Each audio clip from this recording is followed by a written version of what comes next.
On est prêt, on est chaud, on y va. Toujours prêt. Faites vos jeux.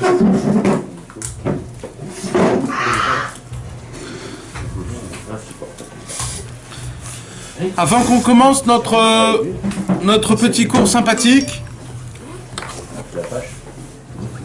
on va dédier le cours Bezrat Hashem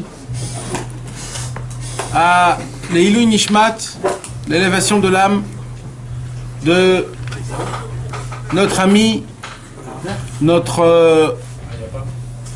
comment on peut appeler ça? C'est un mérite de dire notre ami parce que... je sais pas comment on peut dire un homme aussi respectueux et aussi respectable et aussi élevé de ce monde, déconnecté de ce monde. Mais la plus belle, le plus beau mot qu'on peut dire, c'est Bémet le Chaver, notre ami, salut David, Aaron Patz Ben Yaakov. Aaron Patz Ben Yaakov. Aujourd'hui, il est parti de ce monde dans le chemin de Ouman. Il était dans... Salut. Oui, bien sûr. Content de me voir. Ah, mon frère. Ouais. Il faut. Ça, tout le monde. Alors, je me mets là-bas alors. Non, reste là, ça y est, maintenant, on va pas bouger tout le monde.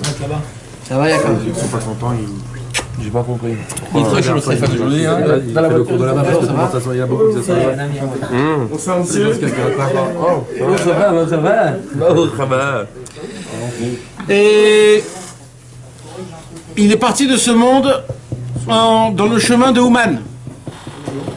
Il était déjà à la Sda Teufa, dans, comment ça s'appelle? À l'aéroport. Et juste pour monter dans l'avion, ouais, je sais pas si c'est lui, c'est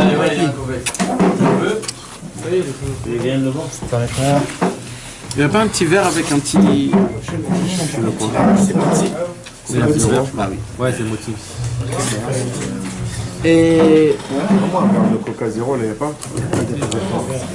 Pas un gobelet? C'est marrant parce que les deux élèves de Rabbi Israël, les deux ils sont partis en chemin. Meir Imeni est parti de ce monde dans le chemin pour ramener l'argent au Keren. Parce qu'il avait un minag de ne pas laisser l'argent dans sa poche. Dès qu'il terminait la fatsa, même ici il était 3h du matin, il allait jusqu'à Meacharim ramener l'argent. Tous les soirs. Et dans le chemin, il est parti, le pauvre. Et Aaron Patz, pareil, dans le chemin pour aller à Ouman. Crise cardiaque, c'est quoi? Aaron Patz, c'est une crise cardiaque, ouais. Aaron Patz, il a une crise cardiaque, le pauvre. Et il est parti comme ça, d'un coup, comme ça, sans prévenir. Pas longtemps. Ouais, un truc comme ça, pas longtemps. Mais il devait rester dans le monde 2 ans. Hein? Quand il est arrivé dans le monde, Ouais, Nahom. Il avait la maladie polio. la polio. Ah ouais. Il est né, Chazvé Shalom, il est né en Chypre. Sa mère, elle était de Russie, d'Odessa. Et ils ont pris le bateau pour arriver en Eretz Israël. Et ils sont arrêtés à Chypre. Et à Chypre, ils n'ont pas voulu prendre la mère parce qu'elle était au 9e mois. Ils nous ont dit, on ne te prend pas au bateau. Le bateau a continué en Eretz Israël, ils l'ont laissé tout seul en Chypre. Wow, elle a accouché là-bas. Elle a accouché là-bas, et là-bas il y avait le polio. Son bébé, il a attrapé le polio. Et depuis qu'il est né, Aaron Patz, il était boiteux. Ah oui, c'est dur de voir. Il ne devait pas tenir 2 ans. Et il a vécu, bon, Hachem, jusqu'à 70 ans. Et un peu moins, un peu plus, je ne sais pas exactement. Quel âge il est parti? 68, je crois. 68, un truc comme ça. Ah, et comment Je ne peux pas vous expliquer c'est quoi la grandeur de cet homme parce que tout ce qu'on dira sur lui, ça peut que le rabaisser, vraiment. Vraiment, vraiment. Mais qui il était? Je sais même pas du tout. Aaron Patz, c'était qui? C'était un juif simple, normal au début. Il s'est rapproché de la Torah et des mitzvot. Et comme c'était un homme handicapé, Il travaillait au début aux impôts, en Israël, mais comme c'était un homme handicapé, donc il adorait faire des mitzvot. Il voulait faire des mitzvot, il n'arrivait pas à s'asseoir. Il avait beaucoup de feu en lui. Il était très hyperactif.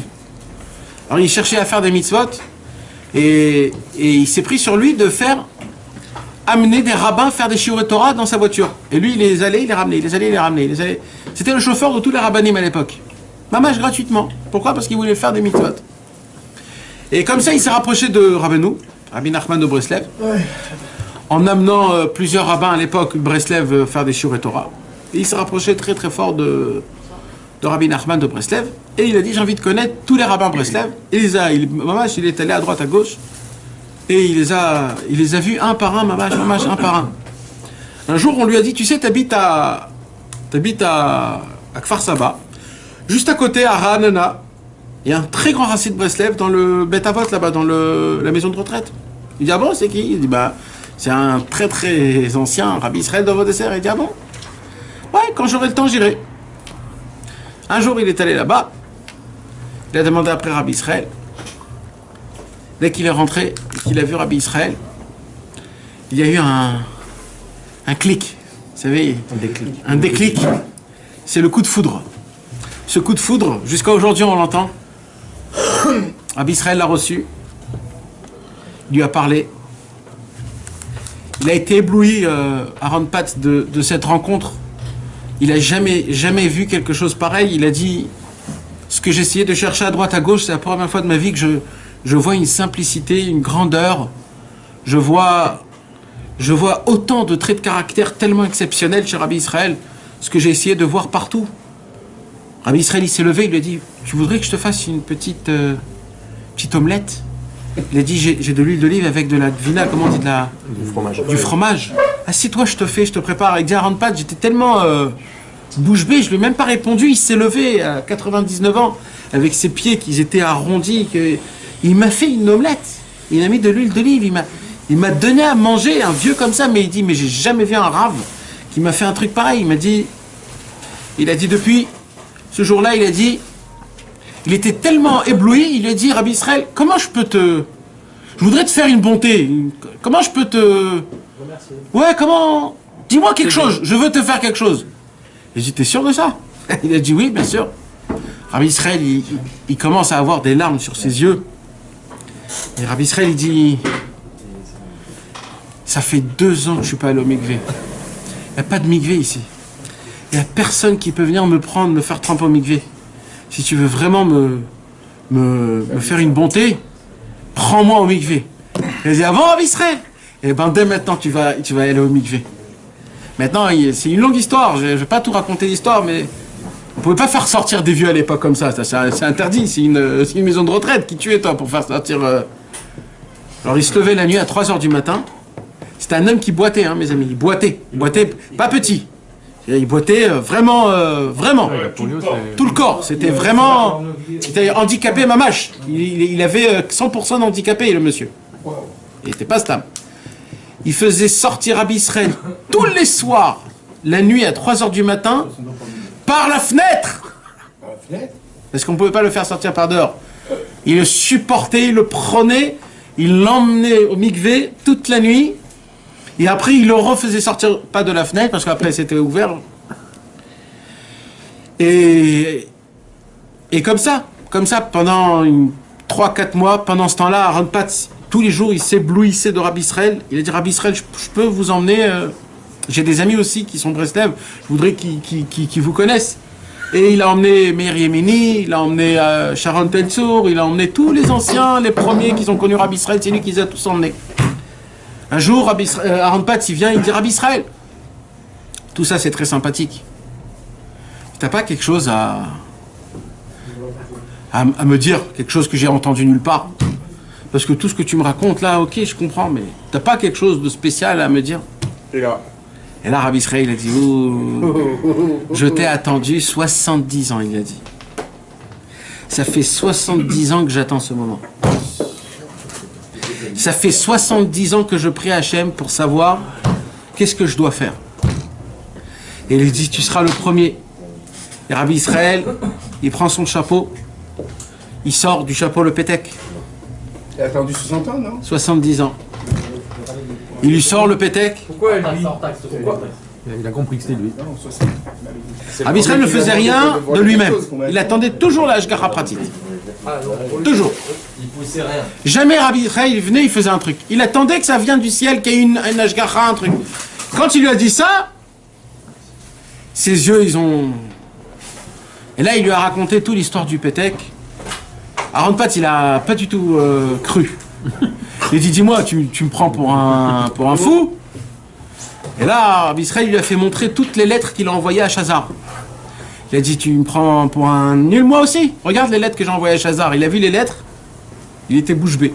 Après, Toi, t'as envoyé des lettres à Chazar? Toi, le vieux de Beth Avot, là, qui sent la pisse? Parce que le pauvre, c'était très spécial là-bas. Le pauvre, il était très négligé, Rabbi Israël.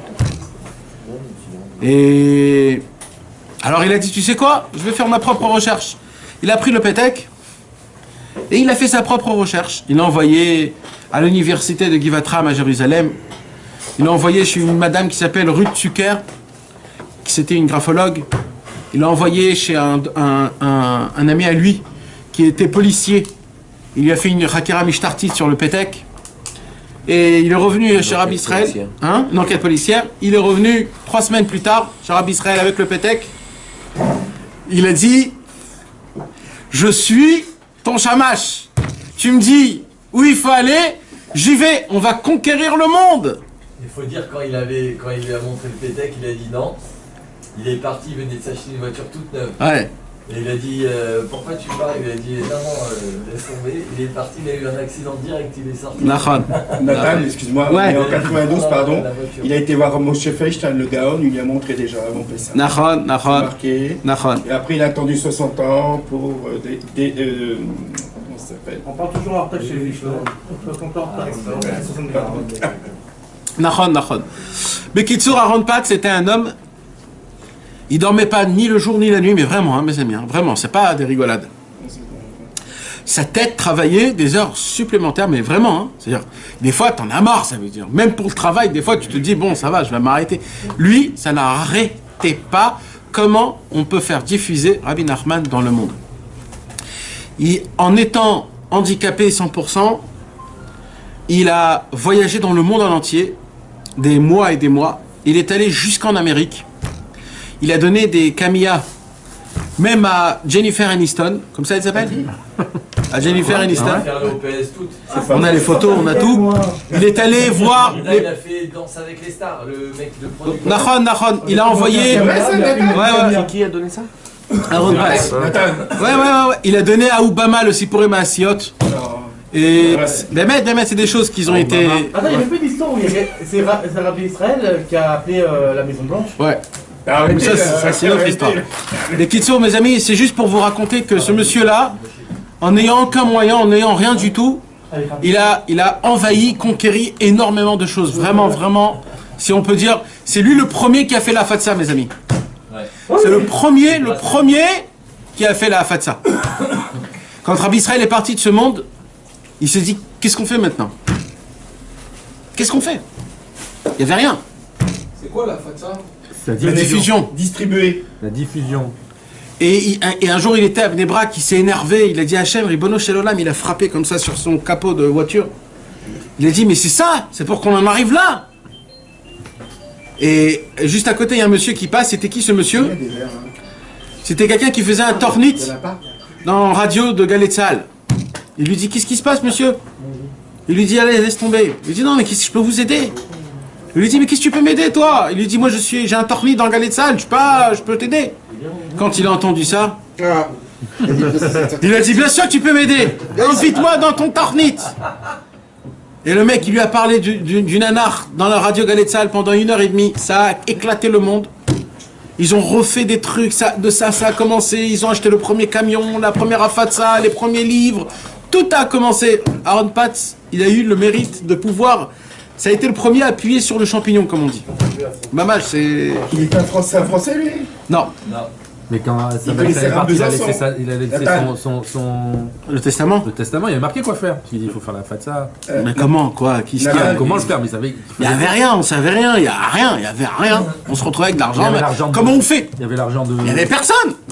Qu'est-ce qu'on fait? Il n'y avait pas de camion. C'est nous qu'on a inventé ce moussac des camions. Il n'y avait rien. Oui. Qu'est-ce que tu fais? T'as de l'argent. Qu'est-ce que tu fais? T'imprimes des livres. Mais comment on imprime des livres? Oui, il faut tout commencer depuis le début. C'est compliqué. On sait pas quoi faire. Comment on fait? Qu'est-ce qu'on fait? À qui on va les Vous savez pas vendre? comment le faire. Vous savez qu'il fallait faire la fatsa. Oui, mais on savait pas. Et ça a créé une roue, que cette roue a ouvert une autre roue et que... Et ça n'a pas commencé avec Slema? Non, non. Normalement, avec le Ravi Frère Besançon m'a raconté. Ah, pas du Roche tout. Raiki. Non, ça c'est en route l'arrête, ça. Ça c'est en Oui, route. mais ça a diffusé Pas du aussi. tout, ça n'a pas commencé. En Bluetooth, en Oui, mais c'est vrai ce que je dis, c'est vrai. Même la Fatsa à Aix-les-Bains a commencé Voilà, Roche grâce Raiki. à Rabbi Israël. Ça c'est quelque chose que vous pouvez le voir. C'est Rome la vie. Parce que Rabbi Israël, à l'époque, il y a de ça 50 ans, il avait fait imprimer des Tikkun HaKlali. Et Rabbi Israël avait envoyé un Tikkun HaKlali en France sans aucune adresse, sans rien. Il a arrivé. Quoi, il l'a mis dans une enveloppe. Il a une enveloppe et il les a envoyés. Il a marqué. Il a écrit, je sais pas ce qu'il a écrit. Il faut demander l'histoire, exactement c'était quoi l'histoire. Et comme par hasard, il faut demander à Eli Cohen, c'est lui qui était là-bas. Et cette enveloppe, elle est arrivée chez un juif en France. Et ce juif, il savait pas quoi faire avec, il a donné à Besançon. Ouais. Et le Rav Besançon, il a fêté, il a connu un petit peu Rabbi Nachman grâce à ça. Et je sais pas, il y a eu une grande histoire. Et de ça, ça a créé. Donc c'est-à-dire même ça a créé la petite étincelle a commencé par ça. Imagine-toi jusqu'à où c'est. Alors, Roche Raiki, le Rav Raiki, il est Brest-Lava. Pas du C'est ce tout. qu'on m'a dit. Non. Non, il avait plein de. Non, le Rav Raikin était très très grand. Ça dit qu'énorme, mamache, mais L'élève du Rav Etzraïm. et voilà, c'était une autre branche, c'était une autre. Top. Ça, mes amis, c'était juste comme ça une petite, des petites paroles. L'Irvod Aaron Pat. Maintenant, mes amis, la conversation de ce soir, on rentre. Déjà, il faut que vous sachiez quelque chose. On va commencer le Sichot Haran numéro 130. On a dépassé 50% du Sichot Haran, Baruch Hashem. Aujourd'hui, on arrive à faire la moitié du livre. Grâce à Dieu, c'est pas stam, c'est quelque chose d'énorme. Maintenant, mes amis, dans le Sichot Haran, on va passer à une autre sorte Et là, de conversation. C'est pas le genre de conversation qu'on a d'habitude, c'est une autre sorte de conversation. Là, on va parler un peu plus, mes amis, de Sichot Haran, un peu plus de éloge, histoire, que Rabbi Nathan, il a entendu de Rabbi Nachman de Breslev. Maintenant, pourquoi Rabbi Nathan, il écrit ça dans le livre des conversations de Rabbi Nachman? Parce qu'en vérité, dans ces éloges spéciales que Rabbi Nathan, il va raconter sur Rabbi Nachman, c'est pas juste l'éloge, il se cache, d'une certaine manière qu'on va expliquer, Bezrat Hashem, des paroles, des conseils et des enseignements énormément importants pour notre service divin. C'est pour cela que Rabbi Nathan a vu de les mettre, de les placer en cet endroit-là. Et Bezrat Hashem, dès la Tzira 130, les Sichot Haran, ils sont un peu plus cool. Il y aura des histoires. On va parler de la grandeur de Rabbi... Oh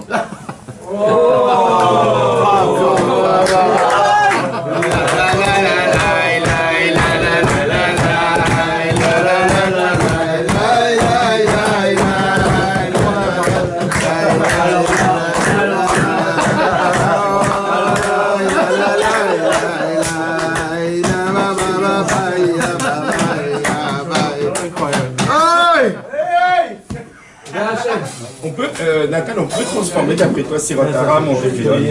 Bien sûr. Bien sûr. Tov, mes amis, on continue.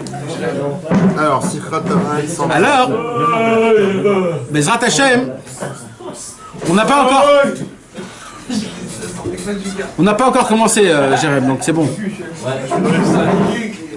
Alors maintenant, Bezrat Hashem, les conversations qu'on va étudier, ils sont un peu plus faciles et cool Sympa. de ce qu'on a goûté jusqu'à aujourd'hui. Cool, c'est-à-dire c'est un peu plus de...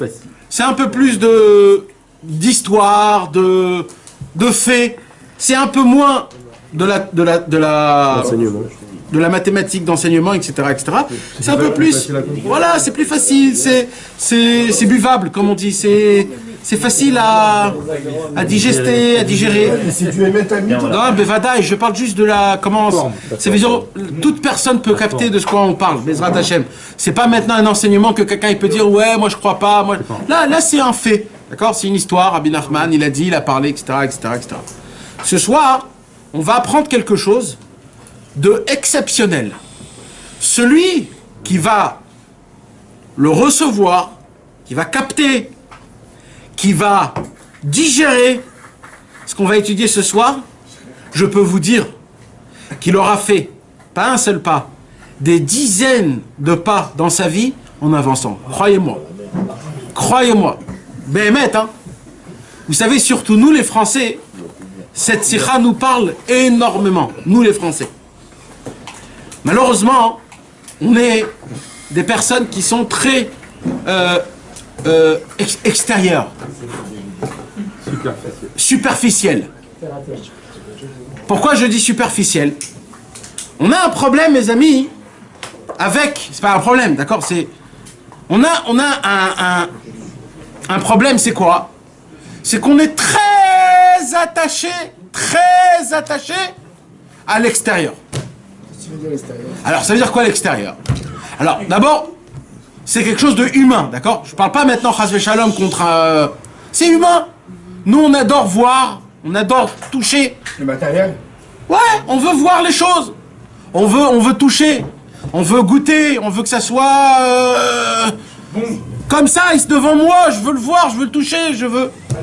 Si on te dit maintenant, tu sais, il y a un truc comme ça, il faut faire ça, tu l'auras, etc., Bezrat Hashem, t'aimes pas? Parce que tu le vois pas devant tes yeux, tu sais, tu le touches pas, tu sais pas comment ça a l'air, comment c'est, qu'est-ce que c'est, etc. Malheureusement, on veut tout voir, tout toucher, tout goûter. Maintenant, le Yetzer Hara, il sait ça. Alors qu'est-ce qu'il fait le Yetzer Hara? Il l'emmène. Le mensonge dans ce monde-ci, comment il le fait? Il le fait grossier, d'une manière que le mensonge dans ce monde-ci, il est super palpable. On peut le goûter, le toucher, le voir dans tout temps. D'ailleurs, l'Internet. C'est quoi l'Internet? C'est l'ordinateur. L'Internet, c'est pas l'ordinateur. L'Internet, c'est le monde en entier qui t'a mis dans ta poche. C'est un sport, on surfe. Ça veut dire quoi? Ça veut dire que si à l'époque, tu savais pas ce qui se passe là, et si tu avais besoin d'acheter un truc, il fallait que tu voyages à l'époque en Amérique. Ah, tu vas en Amérique, achète-moi s'il te plaît un blouson. Pourquoi? Parce que tu pouvais pas aujourd'hui, tu es chez toi dans ta maison, tu es mazmine, tac tac, ça vient jusqu'à chez toi à la maison, t'as même pas besoin de ni aller à droite, ni aller à gauche. L'internet, elle t'a fait quoi? Que tu peux tout toucher, tout goûter, tout voir, tout chez toi. Parce que c'est ça le sheker, le mensonge de ce monde-ci, c'est que le Yetzer Hara, il a fait que tout soit, comment on peut dire, accessible. Internet, ça permet aussi de faire des mitzvahs. Ouais. Ça dépend. Excuse-moi, qu'est-ce qu'a dit le mot misva? Ça dépend le mec. Il a rien dit, Tov. Ça dépend de la volonté que tu as. Maintenant, malheureusement, la Torah, c'est pas pareil. La Torah, elle n'est pas d'Afka, spécialement accessible, où tu peux le toucher, tu peux le voir. La Torah, c'est spirituel. D'accord? Quand un homme, il étudie toute la Torah, il peut être un mec normal. C'est pas obligatoire qu'il devienne un tzaddik. C'est pas parce qu'il connaît beaucoup qu'il se devient un tzaddik. Pour devenir un tzaddik, il faut beaucoup de travail. Et ce travail-là, c'est pas obligatoirement que tu peux le voir. Et donc, il se passe pas quelque chose dans ta figure que quand tu es tzaddik, il y a un signe. Ton nez, il reste le même nez, ta bouche, il reste la même bouche, c'est la même chose. Il n'y a pas de signe distinctif. Le fait est que tu es devenu un tzaddik ou pas. On reste les mecs normaux. Un homme, il peut avoir l'apparence d'un tzaddik ou l'apparence d'un rachat, et c'est la même chose. Il n'y a pas quelque chose, il n'y a pas de signe distinctif. Par contre, dans ce monde-ci, quand il y a de la... Comment on appelle les faux? Les mezouillaf. Contrefaçon. La contrefaçon et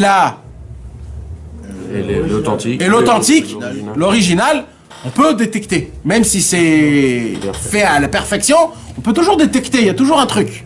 Pourquoi? Parce que c'est détectable. Dans la Torah, c'est pas détectable. Très difficile. Quoi, le Mezouya fait le vrai? Ouais. Parce qu'est-ce qu'il est dans les gens? Yaakov et Lavan à l'époque. À l'époque, les gens ne savaient pas c'était qui le Hémet. Il y a écrit que Yaakov et Lavan, ils étaient deux gouttes d'eau, ils se ressemblaient, deux gouttes d'eau. Les deux, ils avaient une table, les deux, ils avaient des élèves, les deux, ils parlaient de Torah. Un, il était un peu plus business, l'autre, il était un peu plus moins business. Alors, comment tu détectes le bien du mal? Je sais pas. Si tu peux, Comment? il y a deux choses. Alors par la parole et par le visage. C'est-à-dire? C'est-à-dire, comme il dit Rabbeinu, quand tu fais une bonne doute, tu sais que quelqu'un qui est émet, la mythos, il a du simcha. Tu vois ton cœur. On parle avec quelqu'un, tu vois s'il est émet. Top. C'est un ressenti, quoi. Ouais, mais c'est pas obligatoire, quoi. C'est pas toujours aussi facile que ça. Mais c'était avant Rabbi Nachman. Maintenant, mes amis, je vous l'ai dit plusieurs choses, je vous ai dit plusieurs fois. Et là, écoutez bien, mes amis. Bémet, c'est vraiment, vraiment important. Si vous allez comprendre et recevoir ce qu'on va étudier ce soir, croyez-moi que vous avez enlevé une très grande mauvaise partie de vous. Croyez-moi. Et votre vie va être beaucoup plus facile. Bémet. Je vous l'ai dit plusieurs fois, mes amis, le Rambam, il écrit dans le Mishneh Torah, dans Ilchot Yesodei HaTorah, vous savez, le Rambam, il a écrit un livre de Halacha. D'accord? Maintenant, dans un livre de Halacha, on n'écrit pas du Moussar. Dans le Shulchan Aruch, tu ne vas pas trouver du Moussar. Dans le Shulchan Aruch, il a écrit qu'est-ce qu'il faut faire, qu'est-ce qu'il ne faut pas faire, comment faire. Il n'y a pas écrit renforcez-vous, soyez fort. Non, il y a des autres livres pour ça. Shulchan Aruch, c'est le code. D'accord? Donc le Mishneh Torah de Rambam, c'est aussi un livre de Halacha, c'est un livre de code. Donc comme c'est un livre de code, il n'y a pas de moussard, il n'y a pas de moralité dans le livre de code.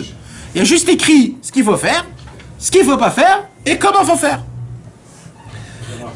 Et comme par hasard, le Rambam rapporte un enseignement qu'on ne sait pas où le mettre. Il est écrit dans le livre des codes, mais c'est pas un code.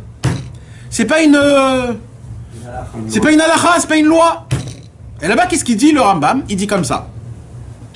Vous savez, mes frères juifs, tous les béné Israël qui étaient en Égypte, quand ils étaient en Égypte esclaves pendant 400 ans, quand Moshe Rabbeinu est venu et il a dit Moshe Rabbeinu, ça y est, je suis là, je suis venu pour délivrer le peuple juif. Alors, il y en a qui ont dit super, il y en a qui ont dit ouais bof, il y en a qui ont dit on n'y croit pas.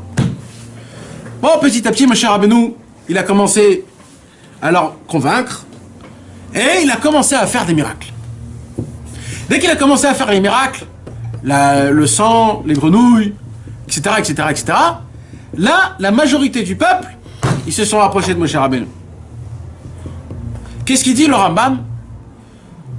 Tout homme qui s'est rapproché de Moshe Rabbeinu à cause des miracles, ils sont morts et ils ne sont pas sortis d'Égypte. Ils sont tous restés à la plaie de l'obscurité. Et eux, ils ne sont pas sortis d'Égypte. Pourquoi? Parce que eux, ils cherchaient le superstitiel.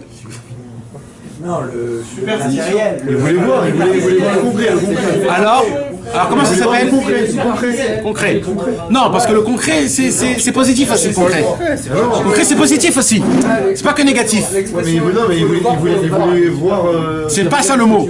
Il voulait voir le feu d'artifice, comment on appelle ça? Le spectacle. Prouve-le-moi.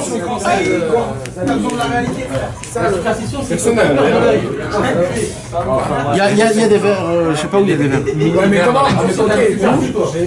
les défendre, comment eux ils pouvaient savoir que Moshe c'était libérateur? C'est-à-dire il vient et dit ouais je vais vous libérer.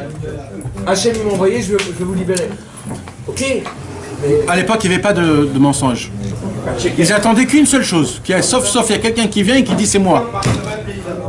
Parce qu'il n'y a personne qui s'engage à faire. Qui? Pourquoi il y en a qui Alors aujourd'hui c'est pareil. On attend Non. que quelqu'un Non, aujourd'hui non. Aujourd'hui il y a des menteurs malheureusement. Aujourd'hui tout le monde se croit possible de pouvoir nous faire sortir. Mais alors ce qui se passe, c'est que les gens n'ont pas cru. Pourquoi? Il y a écrit dans les livres, parce que les gens, ils se sont habitués au stade de vie égyptien. Ils ont eu une régularité de vie.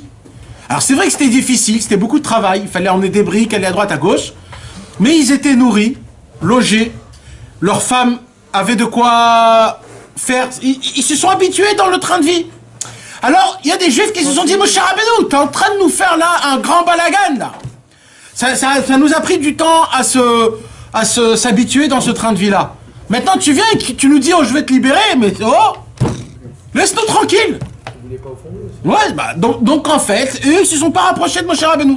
Alors comment ils se sont rapprochés de Moshe Rabbeinu? En fait, ils se sont pas rapprochés de Moshe Rabbeinu. Ils se sont rapprochés de quoi? Du spectacle que Moshe Rabbeinu a fait. Comment on peut appeler ça? Essayez de m'aider.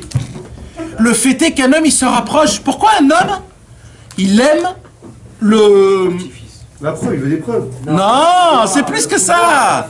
C'est pas le pouvoir, la force. C'est pas ça. Non, non. C'est le spectacle, le show.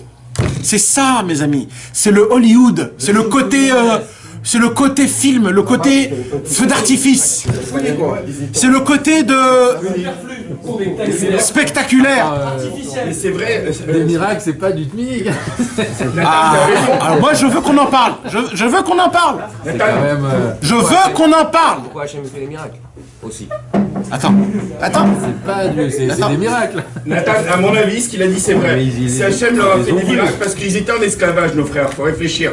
Ils étaient en plein esclavage. Comment tu veux qu'ils sortent, les mecs? Avec quelle puissance avec quelle force, quel Il est désir? en train de t'expliquer que nous, on est en esclavage. Là. Non, mais nous, c'est pas la même chose maintenant qu'avant. Non, mon frère, c'est pas la même chose maintenant. Je t'explique. C'est pas pareil. En tout cas, mes amis, en tout cas, c'est un fait que 80% du peuple juif, 80% du peuple juif est resté en Égypte. Vous imaginez de quoi on parle? Il y avait autant, c'est quand même beaucoup. 80%. Là, ils sont sortis. 600 000 qui sont sortis, il fait le compte. Hommes seulement, hommes. Ouais. 100 000 hommes. Imagine-toi de quoi on parle. C'est que 20%. C'est 20%. C'est 80%, ils sont restés, 80% du peuple juif, il a été collé, attaché au spectaculaire de Moshe Rabbeinu. Ah, il est pas parti. Mais malgré ça, il est pas parti. Et à cause de ça, il n'a pas pu sortir d'Égypte. Ils l'ont empêché. Pourquoi? Ils l'ont empêché ou c'est parce que. Non, ils sont pas sortis, parce qu'ils sont pas sortis. Pourtant, ils ont vu le spectaculaire, ils ont vu Oui. le miracle. Ouais, bah, Hachem, il a fait qu'ils sont pas Il sortis. n'y avait pas le cœur, il n'y avait pas Il y en a qui sont morts. Il y en a qui n'ont pas voulu. C'est Hachem qui les a empêchés Ouais, ou ouais. c'est eux, ils ont dit bon, ça y est, maintenant. On s'en fout. Le Inyan, c'est ça, c'est qu'ils sont pas sortis. Ils font pas partie du peuple juif, imagine-toi. Comment tu vas sortir? Ils ont pas reçu la Torah. Je veux dire, c'est ça, eux, on les a empêchés de sortir. Parce que s'ils avaient été impressionnés par les miracles, ils auraient même suivi Moshe à cause des miracles. C'est ça que je veux dire. Non, parce que tu suis pas Moshe à cause des miracles, tu suis les miracles, pas Moshe. Il n'y en a pas certains qui ont fait le chouva en voyant ça, lui. Tu peux pas faire. Personne. C'est exactement ce qu'il explique le Rambam. Donc, ils ont. Moi, je pose une question. Qu'est-ce que ça vient faire dans un livre de loi, De quoi? cet enseignement-là, À ce mon, renseignement-là? à mon avis, ça, je vais te dire pourquoi. C'est une question rhétorique. Attendez pas d'enseignement. Ça veut dire quoi? Ça veut dire si... Non, c'est quoi la halakha alors? C'est ça ce qui veut dire le Rambam. Tu entends, Steph? Tu diras pas. C'est quoi que ça veut dire? Le Rambam, il veut t'apprendre que quand tu te rapproches de la Torah, à cause du superflu, à cause du spectacle, tu es pas rapproché de la Torah. Tu peux pas te rapprocher de la Torah. Ouais, mais ça nous donne envie de se rapprocher de la Torah. Eh ben c'est faux, c'est ce qu'il dit le Rambam. Tu te rapproches pas de la Torah, tu te rapproches du spectacle, pas de la Torah. Du shaker. Ouais, mais quand on voit ça, après on se dit. Eh ben le Rambam il dit c'est faux. Voilà, c'est une halakha, frère. Ne va pas aller plus loin que ça. Ouais, tu te rapproches pas pour les forces. Ça s'arrête là. Celui qui croit qu'on peut faire teshuva parce que... Pourquoi il y a ce spectacle alors? Hein? Le spectacle de la Torah. C'est le Yetzirara du bien. Non. C'est déguisé. Pourquoi Hachem il fait ça alors? Attends. Et il pouvait faire Hachem sans miracle qu'on sorte On va le jamais y faire un miracle. Hein? On va jamais y faire un miracle. Ouais. Ça vient quand même de... C'est quelque chose de puissant. Alors, c'est pas alors, la alors, venez, on parle de ça. D'accord, mais attends. Là, on te dit pas qu'il faut pas te prendre au miracle, c'est pas bien de voir un miracle. Si tu te rapproches grâce au miracle, c'est que ça c'est zéro, c'est zéro. On va dans cette Oui, logique-là, mais si ceux c'est qui se pas- si c'est pas bien. T'en as qui se Ouais, rapprochent ouais, ils ont grâce à ça, mais c'est Dieu qui l'a voulu aussi. Non, en fait, c'est pas ça. Hachem, il veut écouter nos ancêtres, je vous explique. Malgré nos faiblesses, écoutez. Tu m'informes. Malgré Tu m'informes. nos esclaves. Yesh Chavod. M'explique pas, tu m'as pas. Les esclaves, nous enseignent, imaginez. Tu peux donner la lutte. On voit pas. Les esclaves, ils ont souffert. Même qu'ils voient un miracle, tu vois un miracle. Comment tu veux qu'ils viennent? Lui, ils attendent. Ils attendent une réaction, un plaisir, une joie. Il ne peut pas être sorti. Rentre pas de site, Alors, messieurs, là, on s'égare, on part en vrille, ça y est. C'est pas le plaisir qui va amener à la Emouna. Pas du tout, les mecs, on est ailleurs. Réfléchissez. Les mecs, c'est pas parce que tu vois un miracle. Hachem, il va dire pourquoi il t'envoie ça? C'est pas pour ça. C'est un tarif, Hachem. D'abord, si on prend les miracles qu'Akadosh Baruch Hu a fait en Égypte, d'accord? Là-bas, il y a écrit que tous les miracles qu'Hachem il a fait, c'était pour les Égyptiens. C'est écrit mais fourrache. Il y a écrit Hachem, il a dit je vais m'amuser avec Pharaon. Je vais le déchirer de tous les côtés. Je vais m'amuser avec lui. Et pour nous, que ça fait? C'était pas pour nous. Mais pourquoi? C'était pour les Égyptiens. Pendant 400 ans, vous avez pris mon peuple. Attends ce que je vais vous faire. Ça, c'était pour les Égyptiens, c'était pas pour nous. Mais tous les miracles... Comme ça, c'est écrit. On le dit dans la Gada de Pessar, c'est écrit dans la Torah. C'est pas inventé, c'est écrit dans la Torah Mefouraj. Donc déjà, les 10 plaies, c'était pour ça. Maintenant, si tu me poses la question, hein, Nathan, excuse-moi. de la sortie, 2 secondes, laissez-le pas des plaies. Laissez-le finir le point. Ouais, mais quand même. Le cours en entier. Par contre, ce qu'on peut, poser comme question, c'est la mer qui s'est ouverte. La mer qui s'est ouverte. En plus, Non, tu peux dire c'est pour En plus, les attends, Égyptiens. non, parce qu'il a ouvert les eaux du monde entier. Voilà. Le Midrash il dit, c'est pas juste la mer Rouge qui s'est ouverte. Toutes les eaux du monde. Et ça, c'est pourquoi les maniédou, pour que le monde sache qui je suis. Donc encore une fois, c'est pas pour le peuple juif. Le peuple juif, il croit en Dieu que par la Emouna, pas par des faits, pas par des preuves, pas par des choses qu'on voit. Non, on s'appelle le peuple hébreu. Hébreu vient du mot ivri. Ivri vient du mot revers. Pessar vient du mot passar. Passar, ça veut dire sauter. Il dit Rabbi Nachman de Breslev, pourquoi on est appelé sauter, passer? Pourquoi c'est quoi ça? Parce qu'un juif, quand il a des questions sur Hachem, quand il a des questions sur la Emouna, eh ben il base. Ça fait rien. J'ai une question, et alors que j'ai une question? Mais heureusement que j'ai des questions. Rabbi Nachman, il dit, un Dieu qu'on n'a pas de questions sur lui, moi je veux pas un Dieu comme ça. C'est justement ça. Le fait est qu'il y a des questions sur lui. Ça me prouve que c'est un Dieu. Un Dieu, on peut pas le comprendre. Si on aurait compris complètement tout Hachem, ce serait pas un Dieu, il serait comme moi. Pourquoi c'est lui alors? Le fait est que je le comprends pas, c'est que ça me fait montrer que je peux pas le comprendre. Il est plus fort que moi, il est plus grand, donc c'est ça un Dieu en fait. Tu comprends? C'est ça? C'est légitime de poser des questions. Et oui, il dira nous sur Hachem et sur les tzadikim. C'est légitime. Pourquoi? Mais vadaï. Parce qu'ils sont plus forts que toi, ils sont plus grands que toi. Comment toi tu veux les comprendre? Si, il dit comme ça, si tu veux les comprendre, ça veut dire que tu es comme eux. C'est Shlomo Ameler qui l'a dit. Ilou yeda ativ, haïtiv. Si je les connais, comprends, je deviens eux. Donc le fait est que je les comprends pas, c'est qu'il y a une différence entre moi et lui. Pas shoot, non? C'est simple. Alors, pourquoi on s'appelle le peuple hébreu? En vert. T'as une question? Ça fait rien. Et alors que j'ai des questions? Et alors que j'ai des questions? La Shoah, 6 millions de juifs. Eh oui, et qu'est-ce que tu veux que je te dise? Je suis pas le patron, moi. Moi, je suis un tout petit boulon dans toute cette histoire. Je peux pas tout comprendre. Même Moshe Rabbeinu lui-même, il a pas eu. Mais Moshe Rabbeinu, Rabbi Akiva, tous les tzadikim, ils ont posé des questions. Même Moshe Rabbeinu, il n'avait pas la réponse à tout. On peut pas avoir la réponse à tout. Et tu sais quoi, Akadosh Baruch Hu, il n'a pas répondu. Shtok, non, il a dit shtok. Il a dit tais-toi quand il a vu Rabbi Akiva. Ça, c'est pour Rabbi Akiva. Ouais. Mais tu t'imagines? Mais tu t'imagines? Ça veut dire même Moshe, Akadosh Baruch Hu lui dit tais-toi. Même toi, tu as des questions, tais-toi. Il nous apprend que nous, les Juifs, si on a des questions, l'honora. Le plus grave, mes amis, c'est de faire des conclusions par rapport aux questions. Ça, c'est le plus grave au monde. Tu as une question, tu dis, ah, si j'ai une question, ça veut dire que... Oh là là là là là là. C'est très grave de faire ça. Ça, tu fais ça quand tu connais tout le puzzle en entier. Mais quand tu connais 3 pièces, tu peux pas te poser des questions et de faire des suppositions. Qui tu es, toi, pour faire des suppositions? Top, j'avance. Maintenant, ce qui s'est passé, mes amis, donc on voit que tous les miracles qui se sont passés, Akadosh Baruch Hu ne les a pas fait pour nous. Akadosh Baruch Hu, il les a fait pour le monde. Merci. Nous, personnellement, un juif, personnellement, il doit se rapprocher de Dieu pour une seule raison. Parce que Dieu, il a dit, Anochi Adonai Elohecha. Je suis ton Dieu. Point barre. Dieu, il a dit, je suis ton Dieu, c'est fini. Dieu, il s'est dévoilé au mont Sinaï, et depuis ce jour-là, tous nos ancêtres qui étaient là-bas, ils ont raconté à leurs enfants à leurs enfants, jusqu'à nous. Nous, comment on sait qu'il y a Hachem? C'est nos parents qui nous ont dit, et ses arrière-parents, et les grands-parents, et ainsi de suite.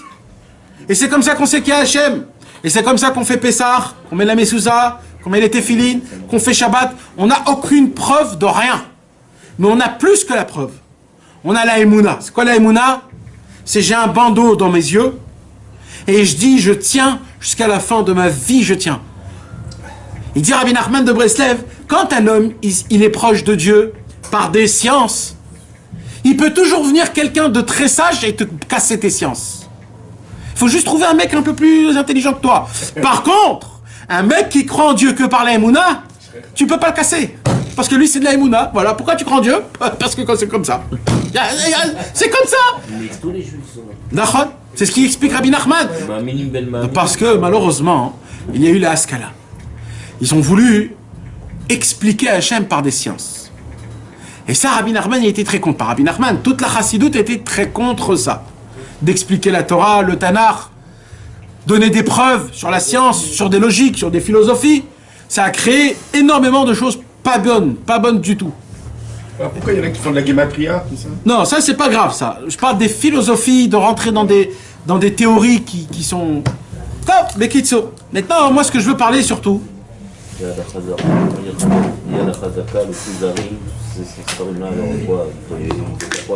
Ça, c'est pas de la philosophie. Le Kuzari, c'est pas de la philosophie. Il y a Trazaka, c'est le Mishnah Torah à la Rama, il n'y a pas de problème. Moré Nevuchim, c'est un problème. C'est un livre problématique. Benoît, il a dit. Il a dit autant il a fait le Yad Chazaka, c'est une montagne en halakha, autant sur ça, c'était. Comme le livre des égarés. Il faut pas l'avoir à la maison. Au début. Mais en 90%, il est bon. Rabbi Nachman, il a donné une liste qu'il ne faut pas lire. C'est pas Rabbi Nachman, c'est tout le monde, Ils ont tous été contre ça. C'est mieux de lire. Mais viens, mes amis, venez, on se reconcentre. Ce qui se passe donc, il s'est passé un truc, mes amis, c'est qu'on s'est très affaibli dans la Emouna. Notre Emouna, que Dieu nous en préserve, elle s'est affaiblie énormément. Après, Nathan, on dit que plus on se rapproche du Mashiach, plus les Tzerara, il devient fort. Donc c'est un mérite un petit peu. De quoi? D'avoir encore cette émouna, ce que je veux dire. Oui, t'as raison, à 100%. Celui qui tient aujourd'hui, c'est un tzaddik. Le petit peu qu'on a, c'est un tzaddik. Quel cousin?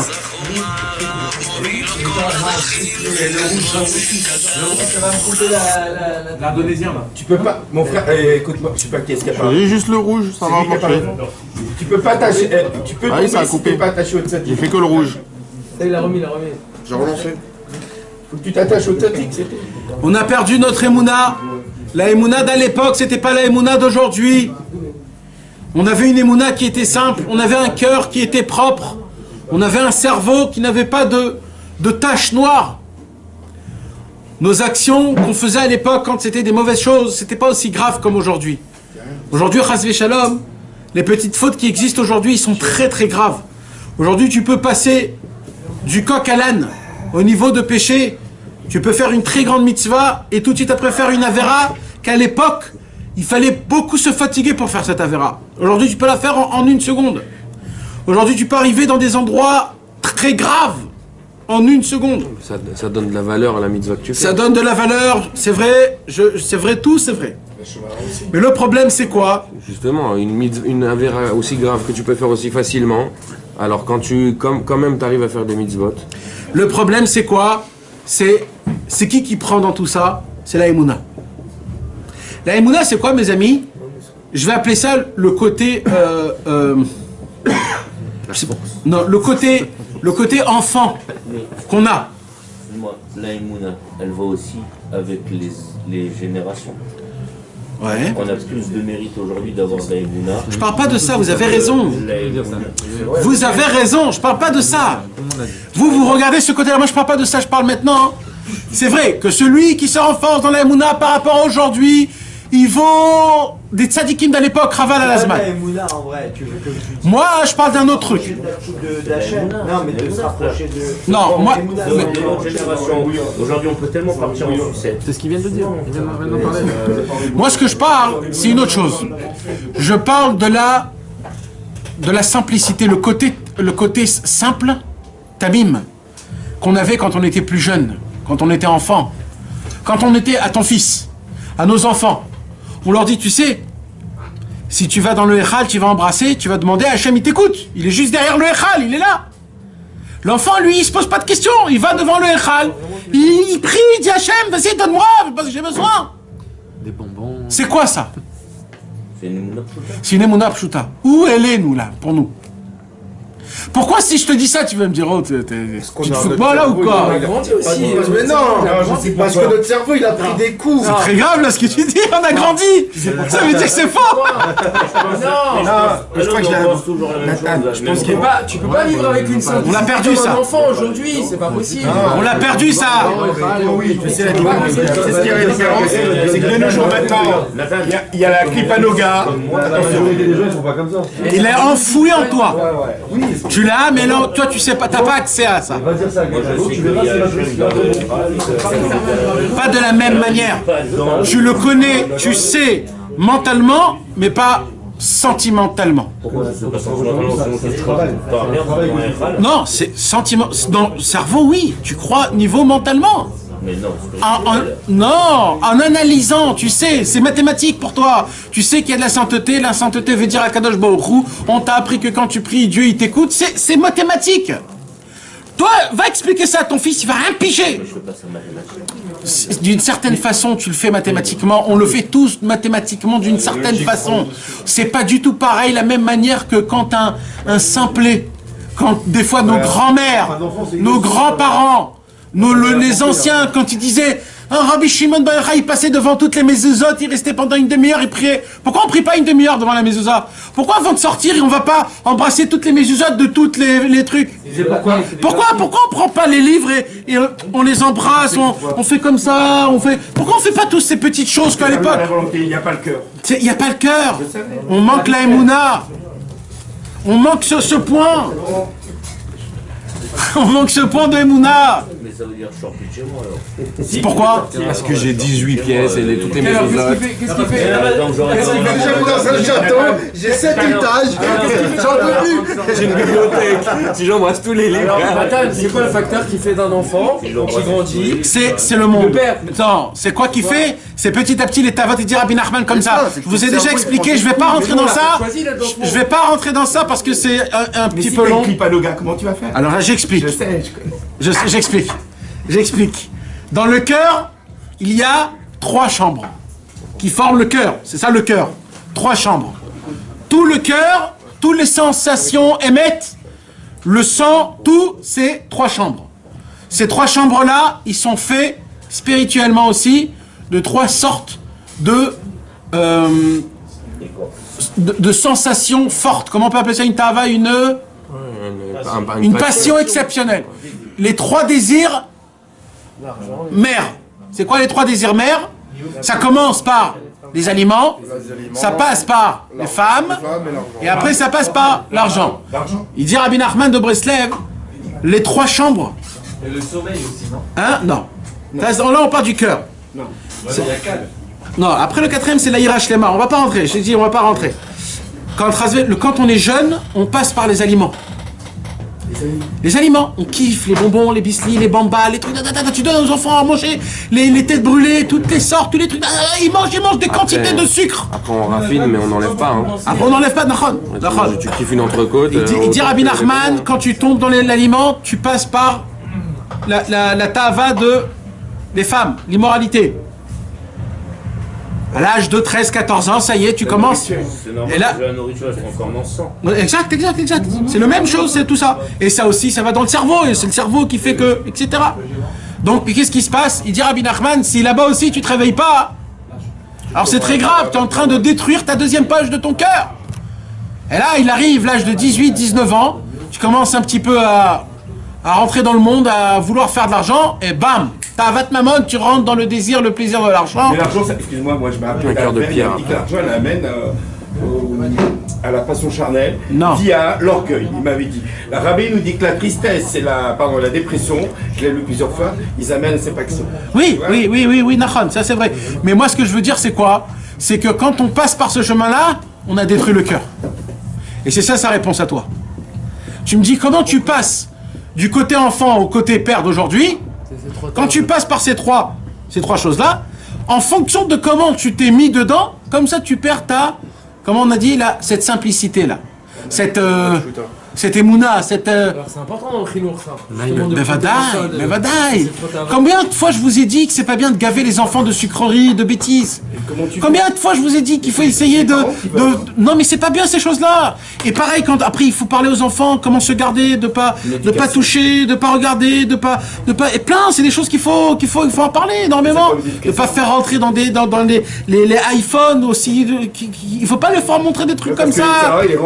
Et après il y a l'argent et de parler d'argent à côté d'eux aussi, c'est des choses qui rentrent dans leur cœur. Maintenant, il y a des enfants ou des gens qui se sont mis énormément dans la bouffe et énormément dans les femmes et après énormément dans...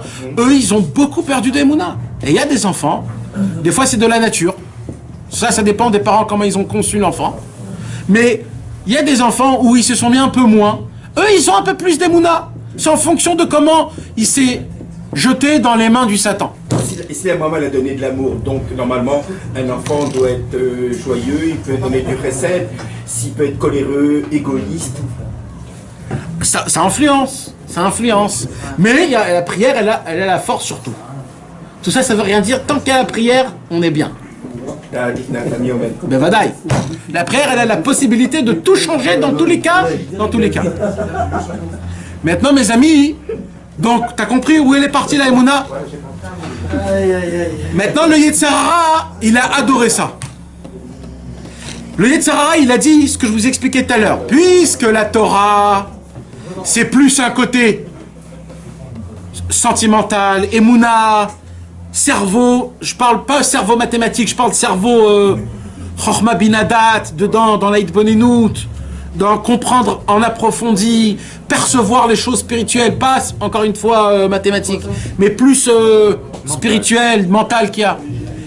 Comme c'est ça la Torah, le Tzara il dit oh quel kiff, je vais créer un monde Torah, mais complètement matériel, complètement touchable, palpable, mais ce sera que du mensonge. En fait, ce sera pour l'aider. Voilà. Et lui, qu'est-ce qu'il a créé? Il a créé un monde Torah, soi-disant, mais qui est complètement accessible, qui est complètement, tu peux toucher, tu peux voir. Et il a commencé à donner des critères. Comment un rave, il doit être, comment il doit se conduire, comment il doit parler, comment on doit se tenir. Après, comment la tzedaka, elle doit se faire. Alors, il te donne des publicités à droite à gauche, comment ça doit se faire, combien il faut donner, qu'est-ce qu'ils ont dit, qu'est-ce qu'ils n'ont pas dit, ainsi de suite. Et il y a plein, il y a tout, il y a des critères sur tout. Aujourd'hui, tu sais tout sur tout. À l'époque, toute la Gemara, on savait rien, on expliquait, on parlait, toujours c'était des prières, etc. Aujourd'hui, ne vous cassez pas la tête, on connaît tout, sur tout, on sait exactement à qui il faut donner, chez qui il faut donner, chez qui il faut pas donner, on sait les rabbins ils doivent être comme ça et pas comme ça, il faut s'habiller comme ça et pas comme ça, les enfants ils doivent être comme ça et pas comme ça, l'ashgara il faut manger ça et pas ça. Il nous a fait faire rentrer un Amalek, une Torah qui détruit, qui enlève l'envie de servir Hachem, l'envie d'aimer la Torah, l'envie d'aimer les rabbanim, l'envie de tout. Et aujourd'hui, on a créé... Non, moi je trouve que ça donne assez d'heure dans le monde. Il est obligé de faire rentrer aussi des qualités. Sinon, ça ne peut pas tenir. La racine, elle n'est pas bonne. Parce que la racine, c'est toujours d'être en recherche. Tu dis comment un rab il doit se comporter. C'est un chauffeur en haut. Je parle pas de ça, je parle des critères. Encore une fois, j'ai dit extérieur. Alors quoi? Je parle. Je vais pas rentrer dans des yamim parce que. Mais je parle extérieur. Je parle des habits, la façon de comment il faut parler, d'être. C'est comme ça qu'il t'habille à l'époque. Non, je parle. Je veux pas parler. Aujourd'hui, il y a une mode que le rabbin, c'est un beau gosse, il est super classe, il a les super belles habits, les super belles cravates, les lunettes. Frère. C'est pas comme ça la Torah, c'est pas ça la Torah. Les rabbins, ils avaient des barbes, ils avaient des péotes, ils avaient un minimum quand même, un minimum. Vous êtes des rabbins, alors un minimum de choses, soit un dogma, soit ressemble à quelque chose. Hein, alors voilà, non c'est ça c'est le Yitzhara. Il a dit, c'est la scala, venez on ressemble. Alors on va s'habiller. Tu sais ce qui va se passer dans 50 ans Stéphane? Il y aura des rabbins en jean. Oh bon jean, je te promets, il y aura des rabbins en jean. Il y a une Troué. Même les PO, Alors, mais il y a une Khanarour quand un Mikracham, si jamais il est sale sur lui, il est réhabilitant. Oui, je parle pas de sale ou pas sale. Non, là tu fais avec les mots. On te dit pas sale. C'est pas ça que je parlais. Non, je parlais de la mode. J'ai pas parlé propre. Je parlais de la mode. J'ai parlé de la façon, les montres, les super belles montres, les pinces, les trucs. Là, c'est pas ça. On n'a pas vu ça chez les grands hachés Yeshivot. Chez le Rav Steinman. Le Rav Steinman, il avait rien à la maison.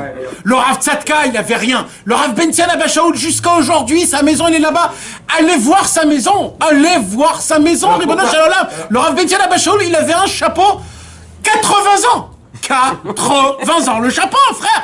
Ils lui ont dit change de chapeau. Il a dit mais il tient encore sur ma tête. Pourquoi je vais le changer? Mais Nathan, alors il y a une différence. Moi j'étais, j'allais voir des grandes sadiques. Je vois la différence. Les mecs, ça veut dire qu'il y en a qui sont dans les mettre un mytho.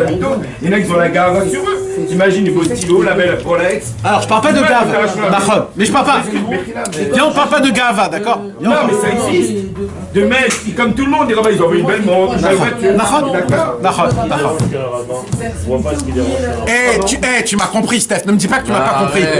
Voilà. Moi, c'est tout. Vous m'avez compris, mes amis. Je parle pas sur personne. Je parle de la façon, de ce qu'il a créé. Parce que c'est certain que les rabbinim de eux-mêmes, c'est des gens qui sont normaux et bien. Les pauvres, ils sont tombés dans un piège que eux-mêmes, ils ne connaissent pas. C'est le fait de la façon de comment ça s'est fait aujourd'hui. Je parle du train de vie. Je parle pas de eux personnellement. Chas v'shalom. D'accord? Je veux dire que maintenant, ce qui se passe. De la façon de l'argent. Non, on dit pas. Mais non, je veux pas nommer. C'est pas la vérité, on va dire. C'est pas. Mais je veux pas nommer. Maintenant, ce qui se tomber, effectivement, dans la table de l'argent. Alors maintenant, ce qui se passe, c'est quoi? Moi, je parle pas de ça. Pardon. Moi, je parle de la Emouna. Okay. Ils ont créé. Pourquoi je te dis ça? C'est quoi la fin, Tarles? C'est que si maintenant un mec qui est pas comme eux, il va venir, il va dire. Et lui, il peut aussi représenter la Torah. Et qu'il n'a pas ce sort de critère-là, on va lui dire, mais qui tu es, toi? Qui tu es, toi? Mais tu te prends... Qui tu es? Mais non, il faut aller où ta Rolex? Exactement. Qu'est-ce qui se passe? Ils vont... Par exemple, le Rav Steinman, c'était leur... Oui.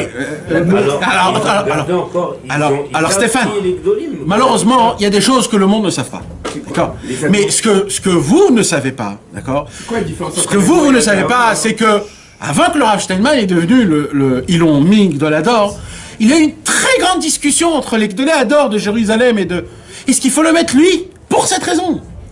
Oui, il y a eu... À Yerushalayim, il y a eu des Afghanas, des trucs. Non, parce que le Rav Steinman, il n'est pas assez représentant et qu'il y a eu des parlements dessus. Il y a eu une marloquette, ils ont parlé de ça. Donc tu vois que c'était un victoire. Le Rav Eliashiv, il a dit ce qu'il a dit. Le Rav Kanevski, il a dit ce qu'il a dit. Il y a eu un parlement dessus. C'est pas stam. Ce que je vous dis, c'est des choses qui sont basées. Aujourd'hui, ils ont mis le Rav Eisenstein, pareil. Alors, tu verras qu'ils ont mis quelqu'un qu'on connaît pas, on sait pas, on rien. Pourquoi? Parce que un petit peu... Bon, en fait, j'ai pas envie de rentrer, c'est pas du tout... Mais j'aime pas parler de ça, c'est pas notre sujet. Le sujet où je veux arriver, mes amis, c'est que le Yetzirah a créé une sorte de Torah où tu dois tout avoir, tout toucher, tout recevoir, tout... Malheureusement, aujourd'hui, il y a... Malheureusement, aujourd'hui... Je vais vous donner un exemple. quand on s'est rapproché de Rabbi Israël, je parle d'Afkar Rabbi Israël parce que nous on l'a vécu, mais c'est pareil quand ils sont devenus Breslev, etc. etc. Quand on s'est rapproché, alors qu'est-ce qui s'est passé? Les Français, ils ont connu Rabbi Israël. En 5-7 comme ça, bam, ils ont été tellement allumés. En espace de quelques mois, ils ont changé toute leur vie. Tout. Ils sont montés en Israël. Ils sont allés dans le magasin où on achète l'habit. Ils ont acheté l'habit, l'uniforme, comme j'appelle. Tout de suite. Les potes ont poussé. Je me rappelle, on est venu en Eretz Israël pour voir Rabbi Israël. D'un coup, je vois toute la Kila, tous les copains, tu vois, barbe, péote, chapeau. Je me dis, wow, Jour de demain, tu peux. wow, comment c'est allé très vite tout ça. En 3 mois, c'est devenu. Nous, les Français, moi à l'époque, quand je voyais, pour moi c'était des tzadikim, donc je me suis dit, ils sont devenus tzadiks très vite. Tous, ils ont fait tac tac, c'est devenu. Et quelque part, c'est un petit peu du Yetzirah. C'est-à-dire, tu veux rentrer dans une clique, tu veux rentrer dans un truc, pas de problème. Tu mets l'habit. Papa. Maintenant, je dis pas que c'est pas ça qu'il faut faire ça. Je suis pas là. Ils ont gardé ça après. Oui. Je suis pas là pour Ils dire. ont amené leurs enfants. Mais là, je suis en train de parler. Non. Là, je suis en train de parler d'un travail qu'il faut faire. L'ascension. D'accord? Ça fait partie d'un travail. De la facilité de pouvoir mettre de pouvoir s'habiller comme tout le monde, quoi. C'est ça que tu dis. Oui, laisse tomber. C'est pas ça que je parle. Je parle de la façon un homme, il peut s'emporter. T'as raison, vous regardez par rapport à vous-même qu'aujourd'hui, si je vous dis de vous habiller comme ça va être dur pour vous. Mais quand un homme, il est allumé et qu'il lâche tout et qu'il lasse tout, etc., etc. D'accord? Du jour au lendemain, tu lui dis qui tu es toi? Il dit je suis un Breslev, moi. Maintenant, il y a 2 mois, il était à Paris en train de jouer à la Hatch Kebab. D'accord? Alors quoi? C'est-à-dire, t'es devenu Breslev comment? Pourquoi? Parce que tu t'as acheté un uniforme, parce que t'as des péotes, parce que t'as une barbe, parce que tu te prends pour qui? Parce que t'as une kippa blanche, t'es un Breslev, c'est fini, c'est comme ça. Vas-y, ne fais pas le moine. Eh ben, vous comprenez de quoi je parle? Maintenant, je suis pas contre ça, mes amis, hein, parce que c'est ça qu'il faut faire. Mais, oui, c'est ça qu'il faut faire. Mais, je pars du côté extérieur, d'accord? Après, il y a le genre de, comme je vous ai dit, le mec qui raconte à tout le monde, à Pierre, Paul et à Jacques, ouais, moi la nuit, je vais dans la forêt, ouais, on me crie Rabbeinu, etc. Ouais, il prend des doutes, etc. Ah, tu sais, moi, hier soir, quand je me suis réveillé à Hatzot, le mec il raconte toute sa vie dans son Avodat Hashem pour faire montrer. Ça c'est le superstitieux. Non, moi, le superficiel. Moi, j'ai donné 50 000 shekels pour ça et pour le tioun de Rabbi Nachman. Et moi, j'ai investi. C'est moi, le Sefer Torah là-bas. C'est moi. C'est moi qui a tout fait ici. C'est moi qui ai... tout ça, là, c'est quoi? C'est du Hollywood. Maintenant, nous, tous, on tombe des fois dans ça, mes frères. Ne croyez pas. Pourquoi? Parce qu'on n'a rien dedans, alors on veut se le faire sortir dehors. C'est pas émettre. Maintenant, ça, c'est pas grave. Tu sais pourquoi c'est pas grave? Parce que c'est nous. Mais vous savez où ça commence à devenir très grave? Et là, je commence mon cours. Vous savez où ça devient très grave? Je sais. Quand c'est le rabbin qui est comme ça. Si c'est moi qui se conduit comme ça, on peut m'éduquer. Je viens, frère. On parle pas comme ça. C'est pas un vrai Breslev. Par contre, quand le rabbin, il est comme ça, on a fait, j'ai rapproché. C'est moi qui ai écrit ça, c'est moi qui a fait. Mes conférences font que j'ai rapproché, etc. Des 10 milliers de gens pensent à moi. Et grâce à moi, les enfants, c'est moi. J'ai fait que ça, là, le Shlom Bayit, jour et nuit. Le mec rempli de... il va exploser tellement qu'il est rempli d'air. De gava. Maintenant, le problème, et là, Rabbi Nachman va nous apprendre un truc exceptionnel. Ces gens-là, ils ont de la force. Ces gens-là, ils font des miracles. Ces gens-là, ils ont de la force à faire des miracles. Ils font des miracles. Et vous savez, c'est qui se rapproche de ces gens-là? C'est comme en Égypte. Tous les imbéciles. Tu sais, mon rave, moi, je suis venu, il m'a dit j'ai mal ici, j'avais très mal ici. Hein. Ah bon, et alors? Eh ben j'ai fait tchouva, et il est le lien. Ah, c'est tout. Ah bon? Ah ben ça, ni queue ni tête. Ni queue ni tête. Vous croyez qu'on a un? La majorité aujourd'hui des Français, même nous, on cherche toujours le côté bizarre. Si c'est du côté extrême ou de l'autre côté. Si c'est le côté extrême, le mec il est complètement sale, pas beau, etc. Ou alors l'autre côté, super classe, fait des miracles à droite à gauche, il te dit, toi, t'es là, t'as fait ça, tu des trucs, ton tikkun c'est... Mais vous vous prenez pour qui les guignols là? Vous êtes quoi? Des Tzatzouim? Vous êtes des quoi exactement? Vous vous prenez pour qui? Pour des médiums? C'est ça Baal Shem Tov? C'est ça Rabbi Zusha, Rabbi Elimelech? C'est ça Rabbi Pinchas de Koritz? C'est ça les tzadikim, Baba Saleh? C'est ça, ils faisaient ça? C'est ça les tzadikim de l'époque? Où ils sont ces tzadikim là? Comme ça, vous croyez qu'ils rapprochaient les gens? L'inverse, complètement l'inverse. Il venait, il disait, comment ça va mon fils, ça va? Tu veux pas boire un petit truc pour moi, avec moi? Viens, on mange ensemble. Viens, on fait une petite prière ensemble. Au lieu de dire truc. Le pire de ça, encore une fois mes amis, c'est que malheureusement nous, on va être énormément attirés par les miracles. On se rapproche à cause des miracles. Je peux m'asseoir ici, vous parler pendant 6 ans, et il y a un mec qui va venir ici, en 3 minutes, il va dire à chacun ce qui se passe, vous allez tous vous lever, vous barrez tous. Maintenant, il y aura toutes les preuves comme quoi c'est un charlatan, rien à faire. Il peut avoir des gens, des rabbins, à qui on entend qu'ils ont fait des choses très graves. Qu'ils ont fait des choses très graves. Qui sont reconnus de tout. De la Torah, de pas la Torah, de tout. Et les gens, parce que le monsieur, il sait dire des choses, ils s'en foutent de la Torah, ils s'en foutent de tout, ils vont là-bas. Pourquoi? Parce que c'est spectaculaire. Comment il dit Rabbi Nachman? Shigaon Gadlut. Comment on dit ça en français? La folie des grandeurs. La folie des grandeurs. Ah! La folie des grandeurs! Mamash! C'est pas la folie des grandeurs. Non. Shigaon Gadlut, c'est une folie. La grande folie. Non. C'est dans la grande. C'est une folie des grandeurs. Non. Une folie du grand. La folie de la grandeur. Voilà, la folie de la grandeur. Je vous en supplie, mes amis. Venez, on soit attentifs à ce qu'il va dire Rabbi Nachman. Bémet, je vous promets. Là, il va nous ouvrir l'esprit de énormément de gens qui se disent, mais comment ils font des miracles? Comme vous avez tous dit, hein, là. Mais quand même, le miracle, mais c'est quand même quelque chose, mais un miracle. Attends, maintenant, juste une question. T'as des gens qui, ok, c'est des charlatans, ils peuvent faire des miracles, les gens se rapprochent. Non, c'est pas des charlatans. Non, mais t'as compris ce que je veux dire, c'est des... Non. Comment on va reconnaître le Moshe Rabbeinu? C'est pas des charlatans. C'est pas des charlatans. Mais non, t'as surperçu par leur miracle. Venez, on lit, mes amis. Tant qu'on n'a pas lu, on peut pas comprendre. Vakasha.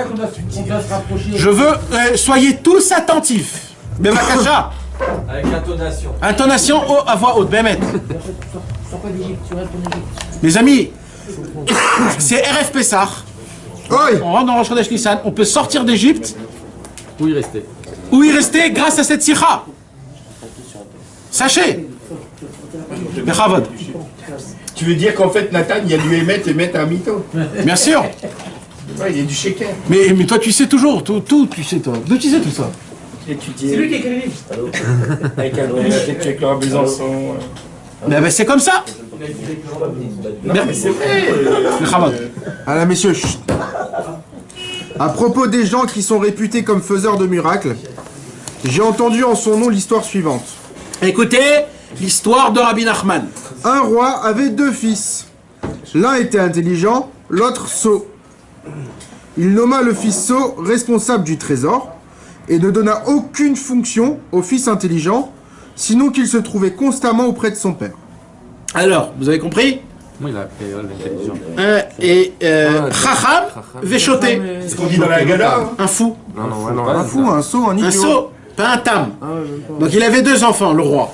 Le roi avait un enfant sage, très intelligent, et il avait un enfant nul, simple et fou. D'accord? Qu'est-ce qu'il a fait le roi? Il a pris l'enfant fou et il a donné toutes les clés, toute la gestion du trésor, de la finance. Et il a donné au Chacham, au Sot, rien du tout. Juste tu t'assois à côté de moi. Non, c'est pas le fou, c'est le Sot, c'est... Non, Choté, il y a écrit. C'est un imbécile. D'accord, on parle d'un vrai fou, quoi. Un teubé, comme il a dit. Non, parce que le tam. C'est comme une question dans la Gada. Exact. Réfléchissez dans la question dans la Gada. Aman, Ishtana, pourquoi vous vous posez des questions sur les Québec, sur l'intelligence? C'est pas simple. Michael. Oh, Shrecha. Shechianhu. Je suis content de te voir, Nana. Alors, donc, on a deux enfants, d'accord? Qu'est-ce qui se passe? Donc, le roi, il met celui-là à la gestion de tout le trésor, et le Chacham, il le met à côté de lui. Makara, qu'est-ce qu'il dit? Et les gens n'arrivaient pas à comprendre pourquoi le sceau avait reçu une fonction aussi importante, si bien que tout le monde était dépendant de lui, et devait s'adresser à lui pour faire entrer des biens dans le trésor ou les en retirer, alors que le fils intelligent ne s'était vu attribuer aucune fonction. Alors là, mes amis, il y a un vrai problème. C'est quoi le vrai problème? C'est quoi un royaume? Un royaume, c'est over vachav, comme on dit. C'est du massa ou matan. Le royaume, il doit faire sortir de l'argent, il doit faire rentrer de l'argent. D'accord? Il y a toujours des propositions de comment agrandir le royaume, comment enlever des choses du royaume. Il y a toujours des... Maintenant, c'est qui que tu dois voir? C'est l'imbécile. Parce que c'est qui l'imbécile? C'est lui qui tient toutes les clés du trésor. Donc, le peuple, il dit, mais il est devenu fou, le roi. Il a mis la clé de toute la gestion de tout le royaume chez le fou. Qu'est-ce qu'il a fait? Alors? C'est un conte, ça. Alors, ouais, tu verras, attends. Je sais, je l'ai vu. Alors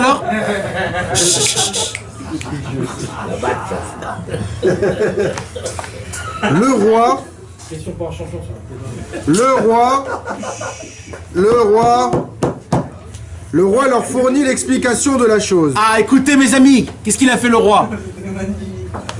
Est-ce que vous pensez vraiment que la fonction qui consiste à distribuer les biens disponibles dans le trésor nécessite d'être d'une grande lumière? Sachez que le fait que mon autre fils, doué d'intelligence, se trouve constamment près de moi, n'est pas une petite chose. Car il a le temps de réfléchir et élaborer de nouvelles stratégies de conquête que je n'aurais jamais pu imaginer. Et grâce à ces stratégies, j'arrive à conquérir des pays dont j'ignorais l'existence et je remplis mes caisses des trésors venus de ces pays. Alors que mon fils chargé du trésor ne fait que prendre des biens disponibles et les distribuer. Il est clair que mon fils intelligent dépasse en importance de loin mon fils sot, quoiqu'en apparence il n'exerce aucune fonction, car en définitive, c'est grâce à ses initiatives que je me procure tous mes trésors. C'est du SAA alors. C'est vrai, mais le sot il peut être mes baisse de l'argent. C'est ce qu'il fait! Et non, mais s'il est mes baisse complètement, alors l'autre, il gagne l'autre il est mes baisse. Alors il dit le roi comme ça, je réexplique. Il dit, vous croyez que c'est Stam ce que j'ai fait? Non, il se cache une sagesse exceptionnelle. Il dit quoi? Il dit, si j'aurais mis le fils malin dans les trésors, il va me prendre moi, le roi. Il va me faire tourner sur son petit doigt avec sa malignité, sa malice. Il pourra prendre l'argent sans que je sache, ou alors me faire des combines où je ne sais pas où l'argent va aller à droite à gauche. Donc, je mets l'imbécile, parce que l'imbécile, c'est un imbécile. Lui, il sait rien, lui. On lui dit, il faut faire comme ça, il faut faire comme ça. C'est ce qu'il fait. Donc, c'est quoi, lui, son travail? C'est exactement ce qu'on lui a dit. Lui, son travail, c'est de donner là où il faut. Il dit, par contre, j'ai mis mon fils malin à côté de moi. Qu'est-ce qu'il fait, mon fils malin? Il dit, mon fils malin, il s'assoit toute la journée.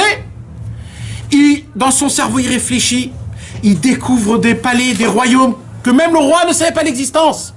Le fils, il envoie, il va conquérir. Et c'est qu'est-ce qu'il fait le fils sage? Il va remplir la caisse du roi. Tout ça, comment? En restant juste à côté et en essayant de réfléchir comment créer des conquêtes. Donc, le fils intelligent, son travail à lui, en fait, c'est de remplir la caisse. Et le fils imbécile, lui, il fait ce qu'on lui a dit. Quand il y a quelqu'un qui vient et qui te demande, tu donnes un petit peu, sinon après tu veux pas. Donc lui, il dépense et lui, il fait. Donc, le royaume voit que le fils intelligent, il fait pas grand-chose. Mais en vérité, dans son cerveau, qu'est-ce qu'il fait? C'est lui qui maintient tout le royaume. Mais dans le palpable, dans l'extérieur, on voit zéro. Par contre, c'est qui qu'on voit super actif? C'est le fou. Alors, mais en vérité, c'est tout l'inverse. C'est qui remplit les caisses? C'est le Chacham. Il dit Rabbeinu Akadosh, vous savez c'est qui les rabbins qui font des miracles? C'est le fou qui donne des dépenses à droite à gauche. Tu veux des enfants, tu veux la refoua, tu veux ça, vas-y je te donne. Mais vous savez c'est qui remplit les caisses? Celui qui fait pas de miracle, celui que t'entends pas, celui que tu sais pas. Il y a des tzadikim qu'on connaît pas qui prient dans le ciel pour tout l'homme Israël. Tu les connaîtras jamais ces mecs-là. Parce que c'est ça leur travail. Eux, c'est des gens que tu les vois pas, ils sont à côté du roi. Tu vois qui en actif? L'imbécile! Ah oui, bah bien sûr, il faut mettre là, oui, je vais prendre, je vais te passer là. C'est quoi ces rats là? Tu fais trop de bruit. Qui tu es, toi? Qui tu es? Tu donnes par qui? C'est ton argent. On t'a juste donné 2-3 petites clés, ça y est, tu les fais faire... Il a un tafkid aussi. Oui, c'est son tafkid. Maintenant, c'est où qu'il commence à perdre son tafkid? Au moment où il croit que l'argent, il lui appartient. Au moment où il croit que l'argent, il appartient, il a été Moël Betafkido. Là c'est très grave. Tant qu'il sait que tout ce qu'on lui a donné, ça lui appartient pas. Comme j'ai lu une lettre de Rabbi Nathan il y a 2 jours. Je l'ai lu aussi l'année dernière, ça m'a fait le même effet. Comment Rabbi Nathan... Tu peux t'envoyer une lettre? Non. Comment Rabbi Nathan, il peut se... Imaginez-vous, mes amis. Comment Rabbi Nathan, il peut se considérer... Parce que Tachles, c'est lui le... Ouais, c'est lui le tonnet, il a tout écrit, il a tout fait, sans lui, il n'y avait rien. Alors, comment d'un côté, il doit se voir petit, et que d'un autre côté, c'est lui qui a tout fait. C'est très délicat, c'est très difficile. Il écrit comme ça à son fils. Vous savez, mes enfants, on m'a donné des clés. Et moi, mon travail, c'est de les diffuser à tout le monde. Il n'a jamais dit, c'est moi qui a décortiqué, c'est moi qui a développé, agrandi, c'est moi qui a écrit les Likuta Lachot, c'est moi qui a diffusé. Non! Il a dit, tout ce que j'ai fait, on me les a donnés. Ça ne m'appartient pas. Et moi, je les donne. Je suis le facteur. Vous imaginez Rabbi Nathan, le facteur. C'était vraiment ça en plus, parce qu'il avait une bracha sur quand il écrivait vite. Mais quand même, les frères, le Likuta Lachot, c'est lui. Le Halimit Troufa, c'est lui. Le Kloï, c'est lui. Tout, c'est lui. Tout, c'est lui. Le Likuté Moharan, c'est lui. Il a écrit, il s'est fatigué, il leur a amené. Il lui a dit, il faut... Tout, c'est lui. Et Rabbi Nathan ne se prend rien sur lui. Il dit, rien n'est à moi. Rien. On m'a donné. On m'a demandé de garder quelque chose et je l'ai donné aux autres. Ça ne m'appartient pas. Et il dit ça à son fils. Ouais. Pas à ses élèves, à son fils. Mais c'est vrai. Oui, mais tu t'imagines combien de travail il faut pour arriver à ça? Ouais. C'est lui qui a écrit le Likuté Halachot. Likuté Halachot, ça... C'est lui qui l'imprime. Exactement. Il va écrire à son fils, t'as vu mon fils que je fais? Non, il va lui dire, je me suis fatigué, j'ai développé, tu sais très bien le travail que j'ai fait, je vous reçois chez moi à la maison, jour et nuit, je suis pour vous. Il aurait pu dire tout ça. Je crache du sang. Mais quand même. Oui, mais c'est ça. Il vient avec toute sa gava, tu sais qu'il va lire, il va prendre ses livres, il va les jeter. Ouais, mais alors il n'y a rien d'exceptionnel là-dedans. Ouais, j'ai pas vu ça beaucoup dans les autres. Et un autre, par exemple, de cette génération, c'est que Rabbi Nathan, il y croyait véritablement dans son cœur, qu'il n'était rien.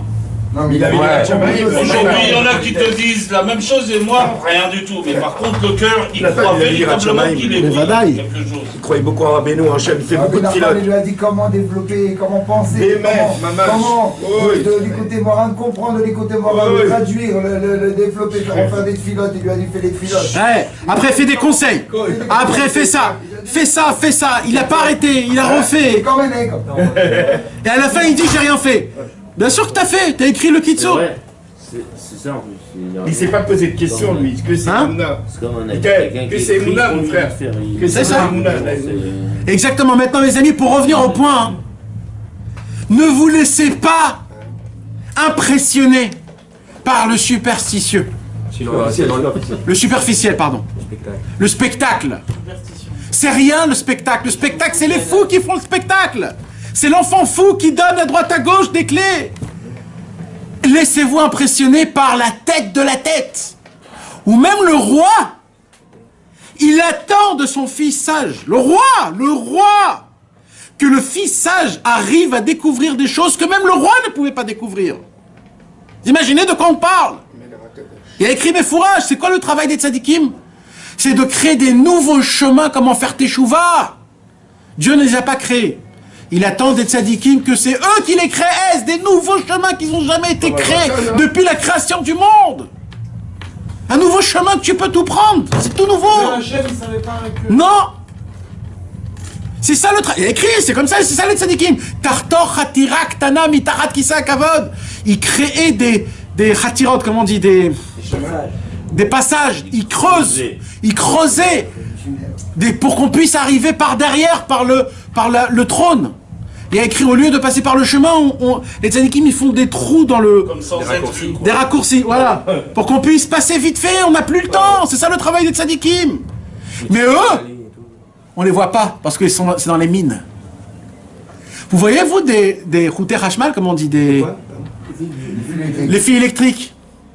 Comment ça passe, les téléphones, comment Internet, comment ça passe? Dans des chouvines, dans des montagnes, dans le désert, là-bas, Sahara, tout ça. Comment ça passe? On sait pas. Mais ce que vous savez pas, c'est que il y avait des nègres, qui se sont mis souterrains, et qui ont commencé à créer. Tu les vois pas, tu les connais pas, mais c'est eux qui ont tout fait. C'est eux qui ont tout fait. C'est eux qui ont tout fait. Ils ont fait le sale travail. Mais maître, mes amis,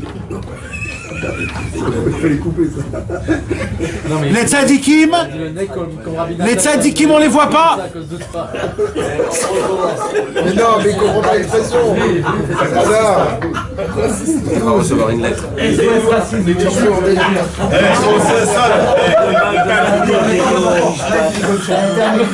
Attention, ils ont fait le tunnel. Je demande pardon. Parce que c'était pas ça ma kavana. Ma kavana, c'est que malheureusement il y a des gens, c'est justement les gens cachés, c'est justement les gens on les entend pas, qu'on les voit pas, qui sont le plus actifs dans le monde. Et c'est justement les gens qui sont super explosés dans des pirsomotes, comme on dit, des publicités à droite à gauche, etc., que malheureusement, plus c'est dévoilé, plus c'est célèbre. Moi, c'est parce que la Torah, mes amis, la Torah, Munachat Bekeren Zavit, la Torah, elle se tient dans un angle, dans un coin. Elle n'est pas au merkaz, au centre. Vekol Arotsei Avovitol. Maintenant, celui qui veut, il la prend. C'est pas la Torah qui vient qui te dit tu me veux. Ça s'est passé ça une fois. Après, la Torah, elle est là où elle est. Et maintenant, mes amis, nous, on doit la chercher, la Torah. On doit se fatiguer. Parce que de découvrir le Hémet, c'est très difficile. Parce que le Hémet, il n'est pas... aidez-moi, je vous en supplie, là. Il est caché. On va prendre le cas de Rav Steinman. Il n'était pas dans tous les magazines. Alors, le Rav Steinman, il a écrit une lettre. Et qu'ils l'ont diffusée après qu'il est mort. Ouais, son testament. Non, à mis à part le testament, il a écrit une lettre. Il devait signer sur un document et le faire diffuser. Et c'est une lettre, mais fourrage, hein. Et tout le monde a vu qu'il a signé. Après qu'il est niftar, il y a un de ces gens qui étaient proches de lui qui a fait sortir cette lettre et il a dit maintenant je vais vous raconter la vraie histoire sur ce papier-là qu'il a signé. Il a dit vous croyez qu'il a signé sur ce papier-là? Il a dit celui qui connaît le Rav Steinman et qui était autour de lui, il verra et il sait de quoi je parle. Il dit jamais le Rav Steinman, il a signé sur aucun papier. Il a supplié les gens de ne pas faire rentrer dans la politique, de ne pas lui poser des questions. Il disait à Nimitranen, si vous avez un peu de pitié pour moi, ne me faites pas rentrer dans ce genre de choses-là. Je ne veux pas appartenir à ça. Qu'est-ce que vous me mettez dans des choses comme ça? Il a dit, je vous pardonne pas que vous faites de moi une poupée. Il a dit une poupée, Bouba. Vous me prenez, vous me mettez dans des fascicules, mais la Torah c'est d'Atzniut. C'est pour ça que je parle contre ces genres de personnes-là. Mais par exemple, tu peux pas tailler toutes ces choses-là, alors quoi? Alors ils font des... Je parle de ça aussi, malheureusement. Kanevski, des personnes. Eh ben, pose-lui la... C'est pas lui qui a demandé d'être photographié, d'être en photo. Et crois-moi qu'il n'est pas d'accord de ça. Crois-moi. Ils l'ont utilisé et il utilise son nom. Bon, je n'ai pas envie de parler, mais c'est pas beau du tout. C'est pas comme ça qu'on fait. Et derrière ça, il se cache beaucoup de mauvaises choses, malheureusement. Mais qu'est-ce que tu veux que je te dise? Ça fait partie du concept. Ça ne veut pas dire que c'est pas bon. Il faut quand même donner... Mais c'est ça, c'est un problème que on est dans un monde où on ne peut pas choisir ou le bien ou le mal. Le bien et le mal, il est complètement... Il dit Rabbeinu, aujourd'hui on ne peut pas faire le tri. Il est ensemble, mamache. C'est des taïms, comment on dit, c'est des cellules qui sont un avec l'autre. C'est même pas tellement il est mélangé. C'est comme si Rotaram sur Facebook, quoi. C'est pour cela que ce qu'il faut faire, c'est énormément prier Hachem. Supplier à Kadosh Baruch Hu de puisse marcher dans le chemin Emet. Oreni Adonai et Darkecha Aler Ba'amitecha Yached Levavi. Vous savez pourquoi on dit tous les matins le psaume 84, Tfilal et David? Pourquoi on dit tous les matins le psaume Tfilal et David? Pour nous renforcer dans notre foi.